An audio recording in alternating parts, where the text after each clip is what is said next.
Okay, my name is Brian Scott. I'm a development manager with Glasgow Disability Alliance.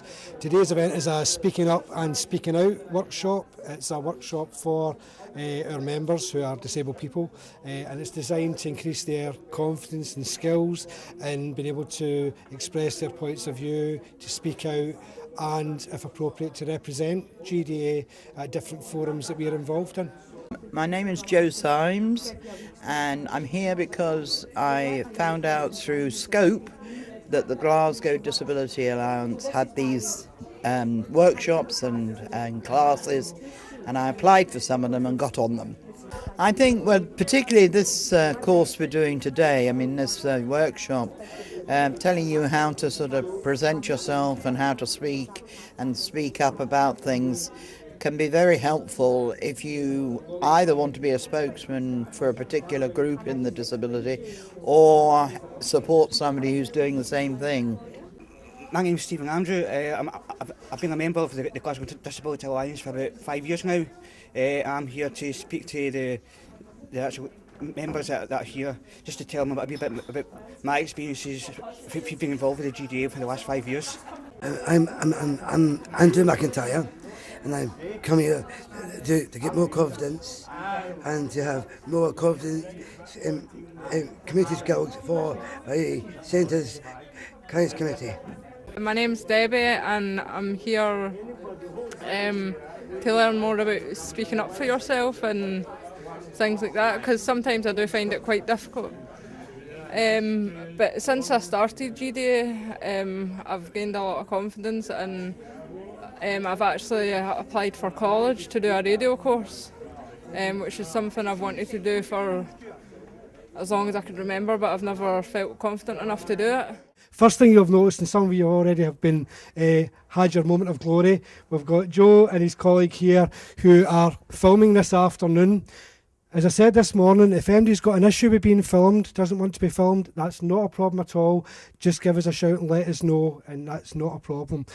Joe's here to film it. This is linked to a conference that took place earlier this week, which is called Sharing Our Strengths, Stretching Our Vision, and it was a national co-production conference, and we were invited to participate in the conference, and Marion and I had a look at it, because we are quite often in GDA cited as a good example of co-production in practice. A lot of what we do is good evidence of co-production. But what we thought was, rather than going all the way through to Edinburgh for the conference and doing a workshop there, what would be better was to host a study visit. So what we offered was the opportunity for people to come along today and see a workshop in action. So we've been joined by our guests here. You'll see a few people who will get a chance to introduce themselves today, who were at the conference or who are keen to find out a bit more about what GDA does. Just to share what we've been doing so far this morning, what activities and things we've been doing. Do you want to go first? This morning we had like a worksheet to start off. We had the human bingo challenge. What we had to go around everybody asking them questions if they had a pet, bacon, been to USA, part of a gym, and can swim. And the last person to finish shouted bingo. And what we want you to do is to vote on what you think for you are the most important issues for you as a disabled person, okay, at the moment. Now you're going to be given, I think it's eight votes. Oh my goodness. You're going to be given 8 votes, and it's up to you how you use those 8 votes. So for example, you can use all of them in one heading. So for you, if the most important thing for you is housing, if you think housing is the most important issue, you could put all 8 of your votes against housing. Or if you thought it was welfare reform was the most important thing, you could put 5, 6, 7, 8. You can use as many as you want under one heading, or you can spread them out across all the different headings. The next highest one was education and lifelong learning. Anybody who voted for that want to say why they voted for that? People who thought that was important? Because people with jobs and in the normal working environments have usually, I can't say everyone has because it's not true, but for the majority, most people think disabled people just want to sit there and be on benefits, when in fact it's just because that they're not being given equal opportunities to prove that they've got the ability to do that.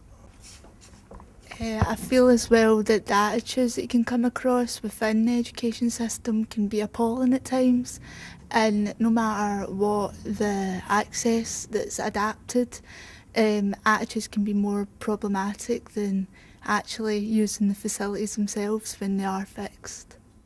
I'm Bernadette Riley and I'm with Renfrewshire Council Social Work. The purpose of my study visit today was just to see co-production in its kind of actual forum of how people kind of get together and people are listened to, particularly the kind of workshop today which was about speaking up and speaking out. I was interested to see how people kind of came together and done that. Pieces I learned I'll take is listen to people, and again it's about how you engage with people as well. There's different ways to do it, and I was interested today in seeing how people kind of were able to speak up and speak out.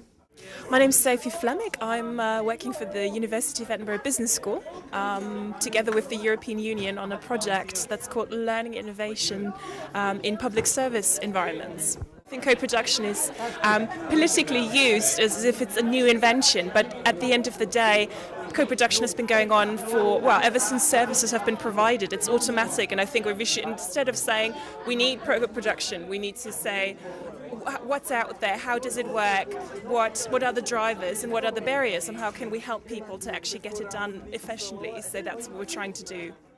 My name is John Duncanson. I'm with Crossreach, who support adults with learning disabilities. Just want to come and pick up any ideas or suggestions, or actually see if there's any way I could maybe form a better working partnership with GDA. Some people I know already use the GDA and have been involved in it, but I've really been impressed with some of the things that you have done today in the workshops. Been very impressed with the respect that everybody shows towards each other when they're speaking. You can hear a pin drop when somebody speaks, and it's been a really good event for me so far.